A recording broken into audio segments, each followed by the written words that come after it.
Some of us on the call may already have experience in some of these things, so I'll be expecting that you share your experiences with all of us so that those who don't have the experience can also pick one or two with.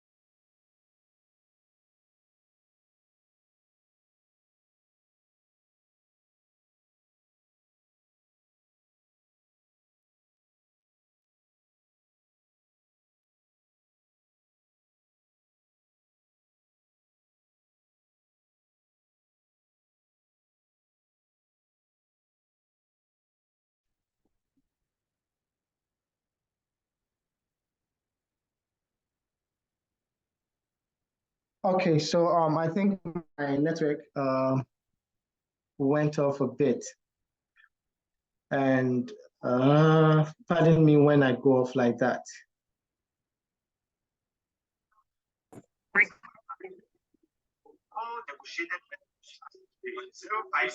Okay, so for this evening's session, we will have an introduction, and then we will look at the general plan for the course, and then plan the next session when we will have a lot of hands-on session. And I'd like to know you, to know your background, so we know how to take the course, if we have to take it right from scratch, or if we have to pick it up. Don't be shy if you are new to the whole thing, just let us know. The goal is to make sure that I give something out. So I want to make sure that you get it.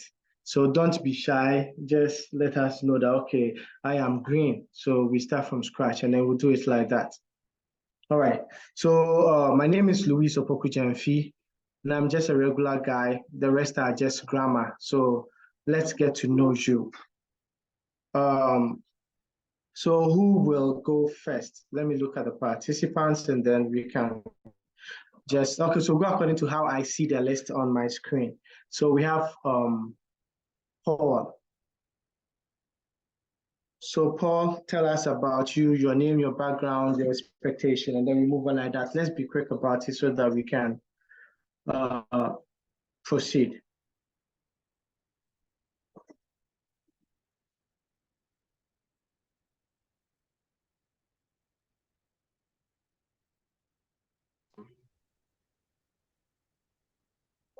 Okay, he's not talking, so the next person, Basby Asari.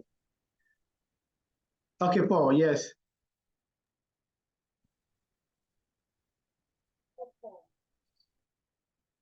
We can't hear you if you are speaking.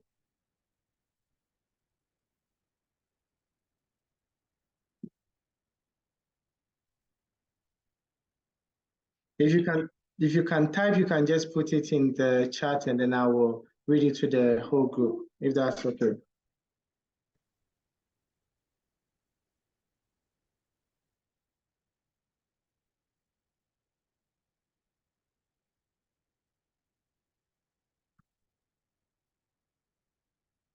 Okay, can the next person introduce themselves? Whoever is ready to do the introduction, please introduce yourself and then let's go. Okay, hi. Hello, Mona. Yeah. So my name is Mona Lisa. I'm a SOC analyst, and my expectation, this is kind of a revision, so I'm here to learn, share, and everything.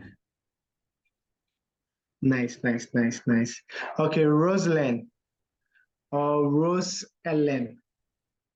So my name is, I'm called Rose by all my friends. I'm a digital channel support officer currently with one of the banks, but then I want to expand my scope and also get to learn more from the cyberspace. I joined last year, but I couldn't take advantage of the class. So this year, I'm hoping that I'll do better than I did last year and benefit myself. Thank you. Okay, that is great. Ernestina. Hello, everyone. So I'm Ernestina Terry. Yeah, I'm a telecom engineer. And my expectation, so I have a little background in cybersecurity, but then I don't really have any hands-on experience. And so I want to get the hands-on experience as well. Okay. That is great. Okay, so I have some have put their information in the chat. So I have Ivan Sopokunti, he's a system and a security administrator. That is great. So we have industry experts in here. So the class is going to be interesting. Then we have Daniel Clement, IT support. He's also here for add-on knowledge, and then he also give us extra knowledge. And then who else is left? If you have not introduced yourself, just introduce yourself so that we can proceed. Simon Peter. Hello, I'm Simon Peter, a system admin. I'm here to learn and also share. That is great. And then Abdurrahman.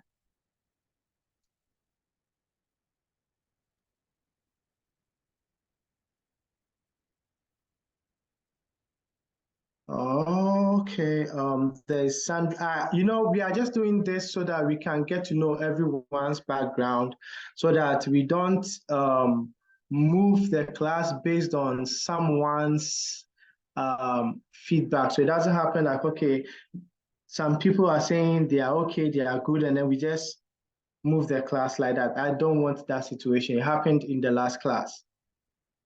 All right. I think that those who want to introduce themselves have done that, and we all know those who are here. Okay, Rose, you're up again. Your hand is still up, or is it from the previous time you raised your hand? Yeah, I think it's from the previous time. Let me lower my hand then. Sorry. All right. Okay, so there's George Asare. He's new to cybersecurity and is willing to learn something new. All right. So we are all welcome once again. Like I said, this time around, I decided to take the course to the beginning, because if you want to be a security expert, you need to be an expert in networking, you need to be an expert in systems, you need to be an expert in databases, and you need to be an expert in applications. You need to be an expert in these fields so that you can really appreciate your security when you dive into the security field. And it's easy to learn how to hack and all that, but if you have vivid understanding of how systems work, it makes life easier for you, and then you really get to understand a lot of the things in the environment. So we are all welcome. Since we have experts in here, I believe that we are all going to share information and then move on. Okay.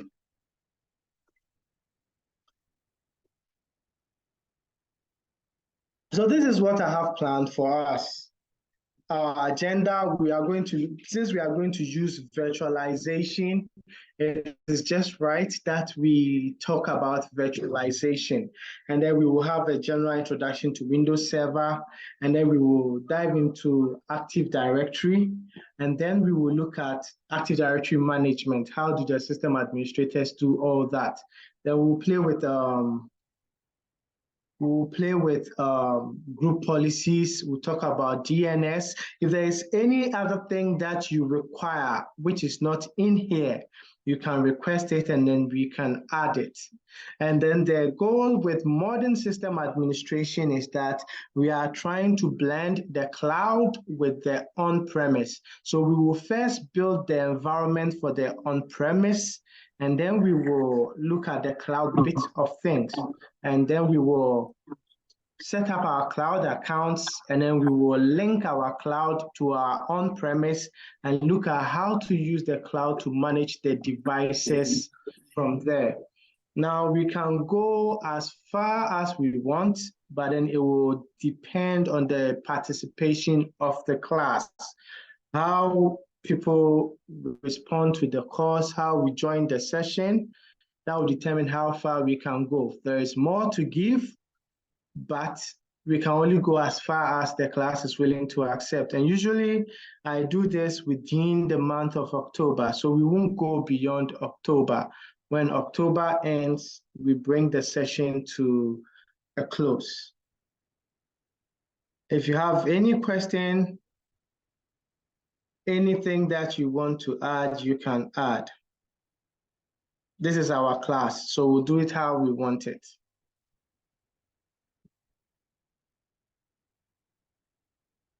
All right.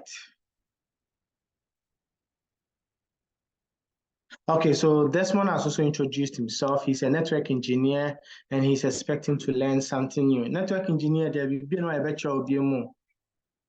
Okay, Rahman also says that he's also an IT field engineer and he's new to cybersecurity. He's looking to acquire new skills and knowledge.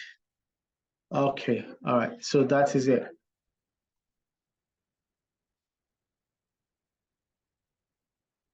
So this is going to be our lab setup.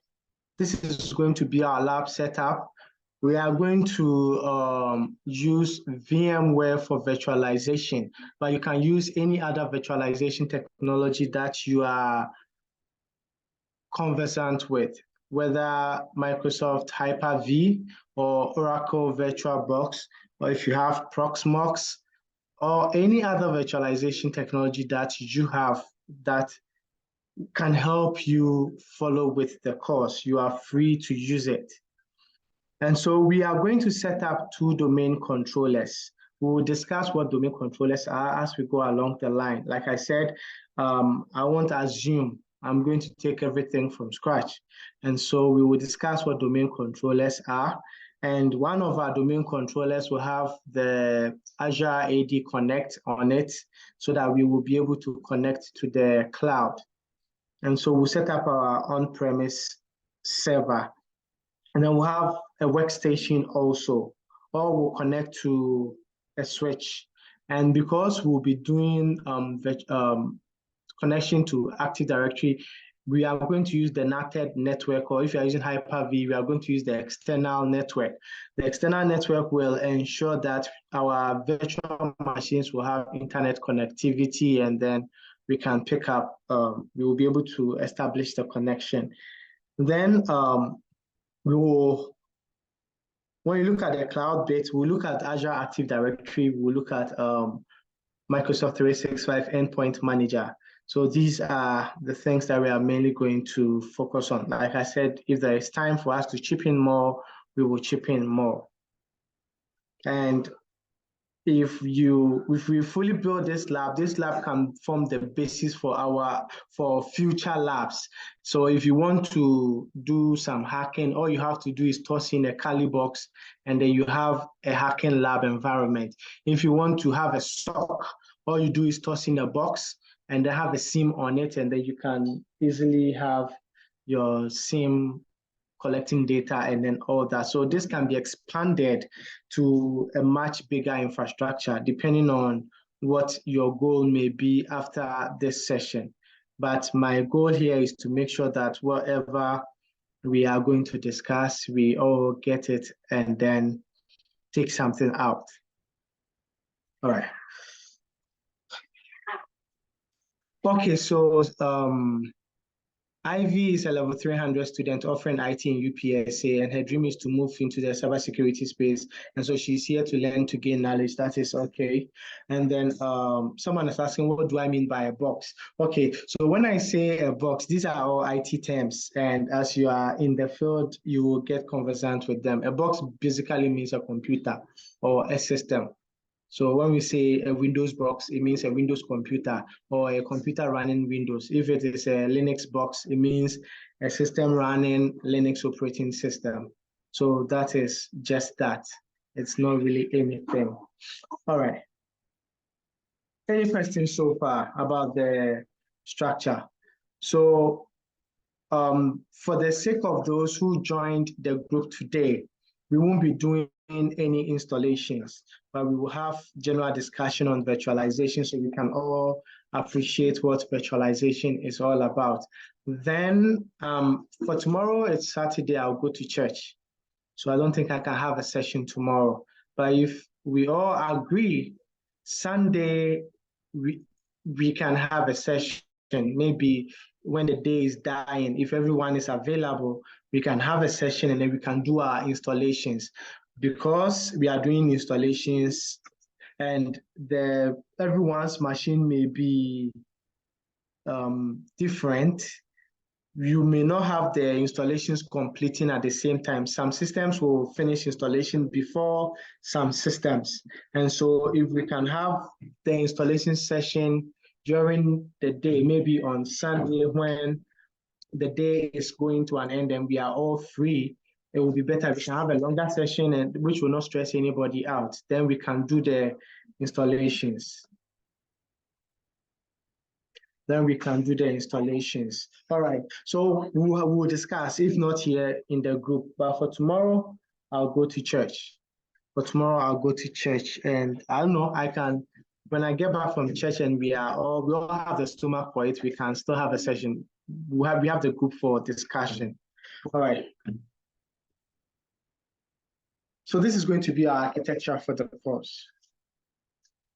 So what is virtualization? I mean, we should have a discussion and there are gurus in here, so we don't have to talk much.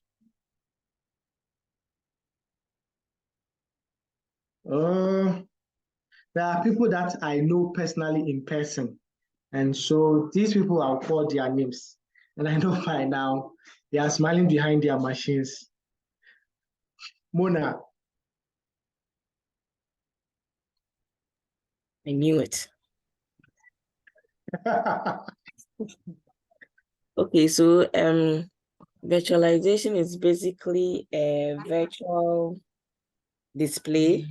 It Mona, we will not agree for you to use virtual to explain virtualization.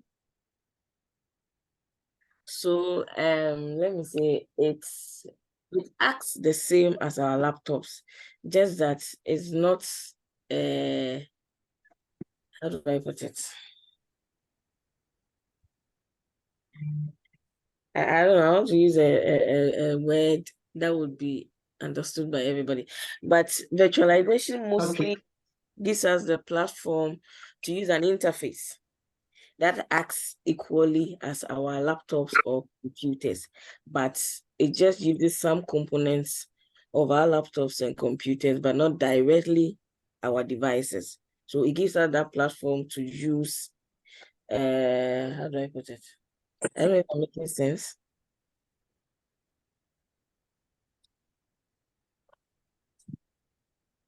Luis? Yes. I don't know if I'm understood. No, but please, do you understand what she's saying? Who else can help? No, you've done well. That is great. But for the sake of those who are new, who else can help us? We need more views so that we can pick more. Simon, don't let me call you. Okay, so virtualization is having a physical machine somewhere and having multiple environments where people can work on at different places, linking to that same hardware. I don't know whether I'm making sense, but like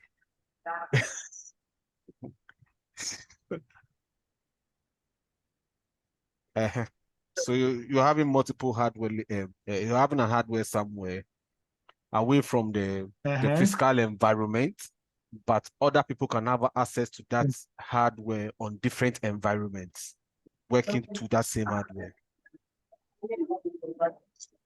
Okay, that is also good. That is also good. Okay, so basically, when you take the traditional environment, we normally have computers, right? It could be a desktop, it could be a laptop, then you have an operating system on it. And then on top of the operating system, you have your application. That is how all our machines are. And so for this class, if we really want to do the infrastructure, it means that if you come back to the lab setup, it means you have to buy how many computers? 1, 2, 3 computers. But when we say you are virtualizing, virtualization allows you to use a software to create an abstraction layer over computer hardware that allows the hardware elements of a single computer, which could be the processors, the memory, the storage, and more, to be divided into multiple virtual computers, commonly called virtual machines. So if you look at the diagram here, what we will do is on our single computer, we will run a system called a hypervisor or a virtual machine manager. And what this virtual machine manager will do is that it will allow us to be able to create other machines on our computers. And these machines are going to be isolated. Each of them is going to be in its own container, and they won't interfere with each other. We can give it storage, we can give it processor, we can give it memory, and so on and so forth. So basically, when we say virtualization, you're using a software to create an abstraction layer over a computer hardware. We good? Yes, please. All right. So how does this work? Basically, if you look at the diagram here, we have the infrastructure, which is your processor, your RAM, your hard drive, your GPU, and all the other components of your computer. And then on top of it, you have the operating system. You have the operating system, which could be either Windows 10 or Windows 11, almost modern computers. Then on top of this, we have what we call the hypervisor. So the hypervisor here is either a software or a combination of software and then a hardware. And what the hypervisor does is that it decouples the computer hardware elements so that the virtual machines can also have their own elements. So when you use the hypervisor, you can create your own virtual machines. So the virtual machines will have their own infrastructure, have their own operating systems, and then have their own applications or whatever we want to do on the operating system. And virtualization is the single and most effective way to utilize hardware resources.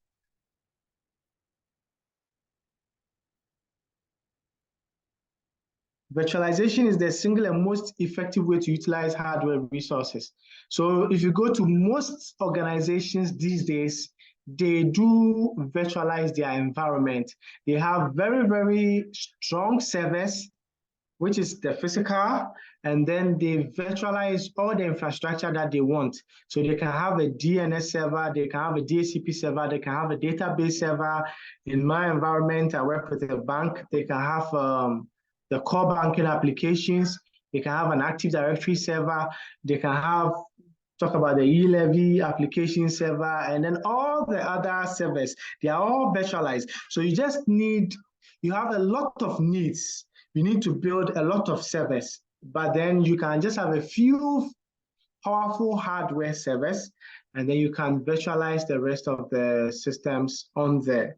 So the hypervisor software facilitates virtualization. It sits on top of an operating system, but it can also have, you can also have a hypervisor that is installed directly onto the hardware. So we'll talk about the types of hypervisors. And then the hypervisor takes physical resources and then divide them up so that virtual environments can use them. So all that we are going to do is we are going to build a virtual environment that we will use for our sessions. So whenever a user or a program issues an instruction to the virtual machine that requires additional resources from the physical environment, the hypervisor relays the request to the physical system and then caches the changes. So sometimes you may assign a certain amount of memory. Let's say when you are creating your virtual machine, you give the virtual machine a memory of let's say 4 gig. But then based on what you are running on the virtual machine, the system realizes that it needs more memory space. Depending on how you configure the virtual machine, some virtual machines can be configured to use dynamic memory. Dynamic memory means that it will start with the base memory that the system needs to run. And then as and when it requires more memory, it will request from the physical system, and the physical system will assign it more memory. So what this slide is trying to tell us is that, yes, you can have your initial configuration, but when you are using this, the system can give you more resources. And as a matter of fact, all the things that we do in the cloud environment, regardless of the cloud platform, whether it is AWS or you're using Microsoft Azure or whichever one that you are using, it's the same concept there. The entire cloud infrastructure is built on virtualization. So they have physical servers at the data center, and then they create virtual instances for you. So depending on the kind of cloud infrastructure that you may go in for, whether it is platform as a service or software as a service, or you're going for infrastructure as a service, they provision the resource for you, and then you pay as you use the service. They are all running on virtualization technologies.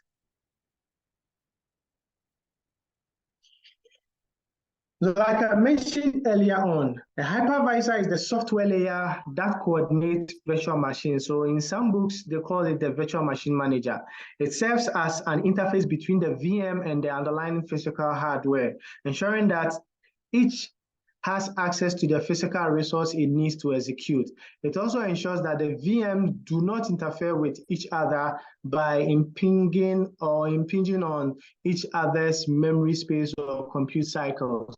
So at the end of the day, the hypervisor ensures that all the virtual machines that you create are isolated and that they don't interfere with each other. So if I have 4 virtual machines and then I configure them the way I want them to be, they will not interfere with each other. The only time you're going to have issues with your virtual machines is when your physical system does not have enough resources. And so if you notice that I mentioned in the group that you should have at least an 8 gig machine, an i5 machine with a minimum of 8 gig RAM, that you have enough memory to pass around for the systems. If not, if you have less memory, let's say you have a system of 4 gig RAM, it will be very difficult to even run a single virtual machine on it, because the physical machine needs memory, the virtualization technology needs memory, before the operating system you are going to run will also require memory, and then the application that you will run on it will also require memory. So make sure that your system meets the requirements so that you don't stress your system, and then you can also enjoy the class. Now, when it comes to hypervisor, there are 2 types of hypervisor. The first one is the bare metal hypervisor, and it interacts with the underlying physical resources, replacing the traditional operating systems altogether. They most commonly appear in virtual server scenarios. So you may have a situation where somebody can buy a Hyper-V server, or someone may have a server and then they will run the VMware on it directly, without maybe a Windows operating system or any other operating system. Or you can have a physical server and you may run Proxmox on it. Proxmox is also a very good virtualization technology. And then once you run it on it, what it means is that you're going to use a web application to interface with the virtualization technology. You're going to use a web browser to interface with the virtualization technology, and then your VMs and everything is going to be through there. So you don't interact with an operating system like a server operating system, or with a client operating system. Then the second type of hypervisor, which is what we are going to be using in this environment, runs on an application on an existing operating system. So I requested that we download VMware, and I believe that we've all downloaded it, and I'm sure we will go through the installation process, and then you see how it works. So basically, it is used on endpoint devices to run alternative operating systems. They carry a performance overhead because they must use the host OS to access and coordinate the underlying hardware resources. Yeah, so with this one, you know, if you use the bare metal one, the operating system is not there. So at the end of the day, the operating system is not going to cheat or compete for memory and processor and then all that with the hypervisor. But once the operating system is there in the type 2, the operating system is going to use its memory, and the hypervisor is also going to communicate with the operating system in order to access the hard drive, the memory, and then the processor. So your system needs to be powerful enough for you to do such an implementation.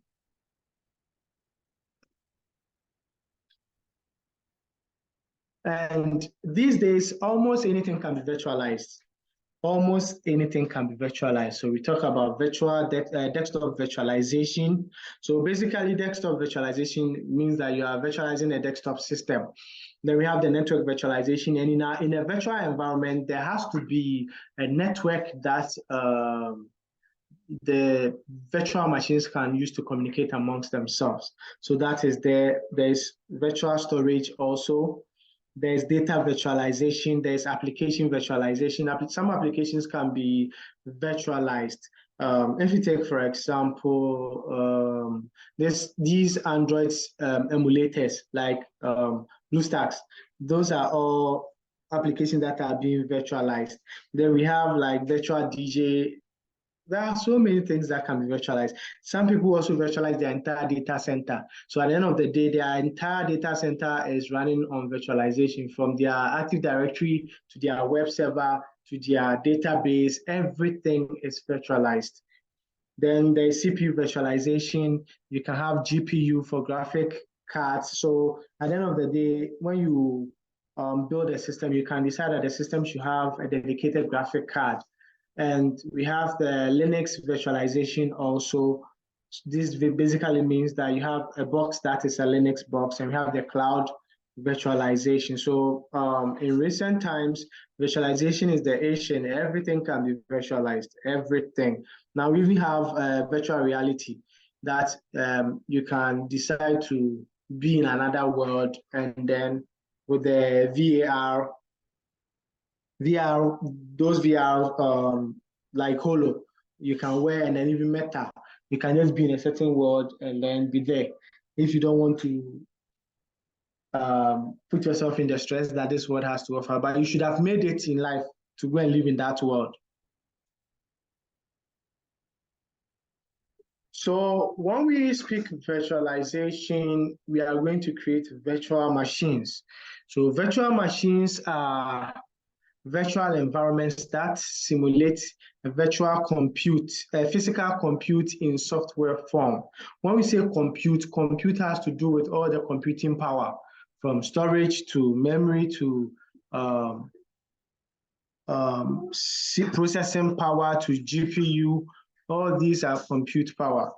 So they normally comprise several files containing the virtual machine configuration, the storage for the virtual machine hard drive, and some snapshots of the VM that preserves its state at a particular point in time. So one thing about virtualization is that you can create snapshots. Snapshots are like backup copies of your virtual machine as it existed at a certain point in time.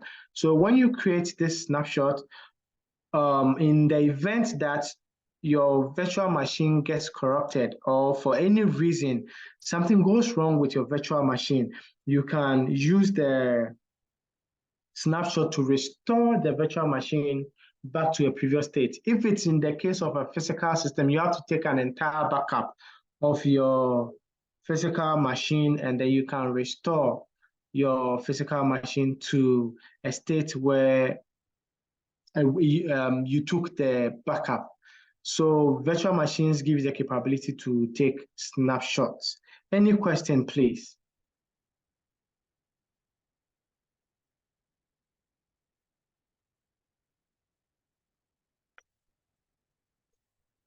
Okay, so if there are no questions, that is fine. So one thing is that VMware is a proprietary tool. I think I should just walk us through how to even enable Hyper-V if someone wants to use Hyper-V, but then I believe you've all downloaded the VMware. So VMware is a proprietary tool, which means, okay, Ernestina, your hand is up. Yes, so I wanted to find out the snapshots, are they done automatically or we would have to manually do it? Okay, so you can configure the system to take snapshots at certain times. That can be done automatically, or you can also do manual snapshots. Oh, We're good. But then that means thank that you you. need to, if you're going to take snapshots, it means that you need to have enough storage, because the more snapshots you take, the more you are going to use up your storage. And yes, I Okay, but then will share this. mhm. You said? I wanted to also find out that is there no instance where maybe you can take a snapshot and store it on an external drive or maybe a cloud environment or something Of to avoid course, using you that for can your. choose where you want to store. You see, if we should take this in the infrastructure, like in a live environment, when you take a snapshot and then let's say you leave the snapshot on the system, snapshots do not prevent you from doing backups. Even though you take snapshots, you also need to have backups of your virtual machines, because it could happen that you may be hit with a ransomware, which will encrypt your entire system, and then you will lose everything. So, there is no form of security that is secure. So, yes, you are taking snapshots. That is to be able to restore the VM. But what if you lose that entire system? So if you lose that entire system, it means that you've lost everything. So you need to take backups, both in the cloud, or if you have a backup system, maybe Vim or any other tool you can use to take backups. But then in the corporate environment, they have policies that define at what point in time that backups are taken and the frequency. If you work in a banking environment, for example, you need to have what we call high availability systems. So even if you have this VM here, you have another one at your DR site, which is in sync with your current system.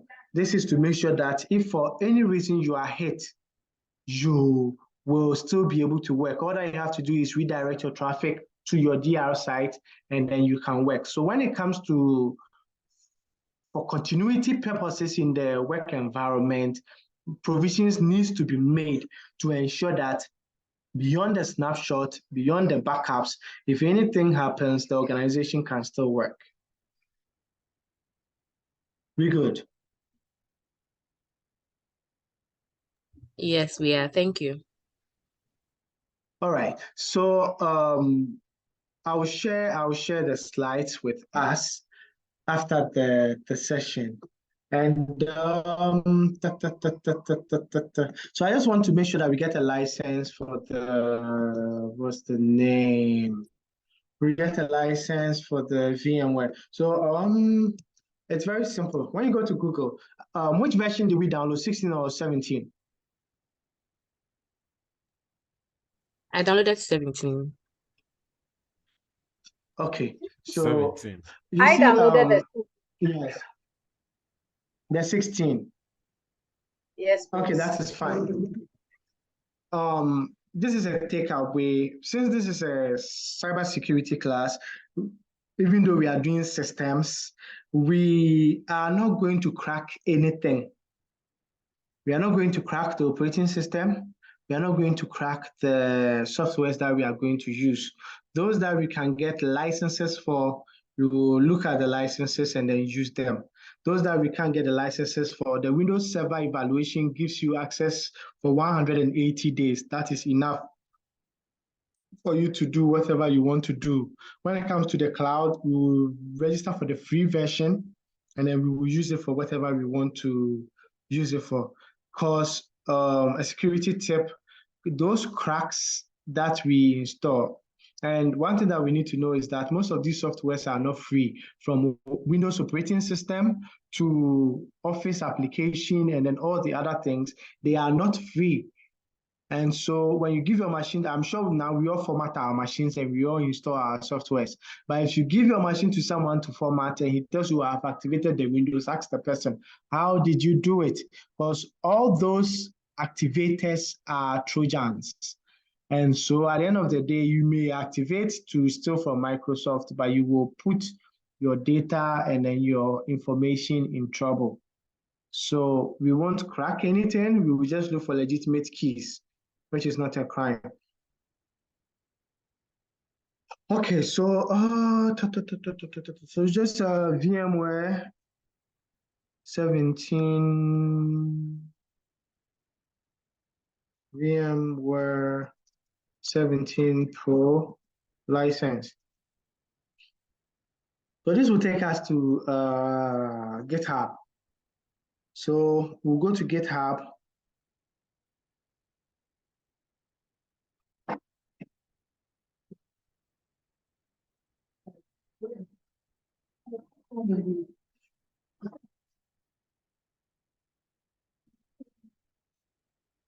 How do I let this thing disappear?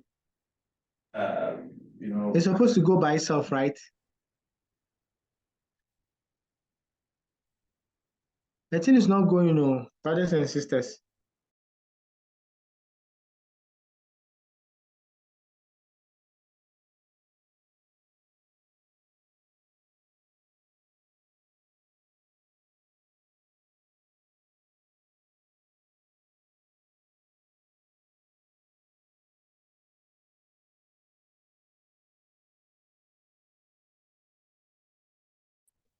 I think my network disconnected again, but then I'm back.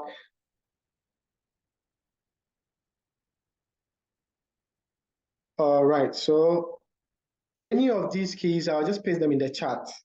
Any of these keys should work.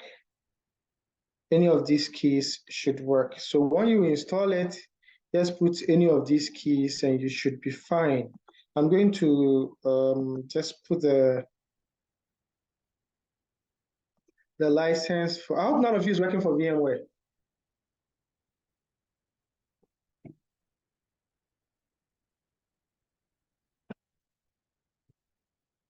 Okay, so Paul, your hand is up.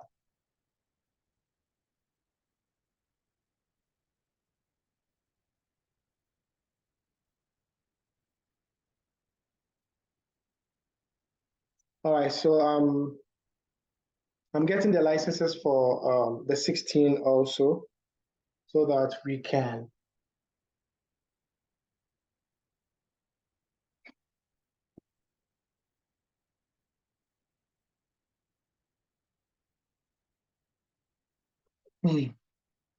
But if you have any question whilst we are waiting for the license, you can ask.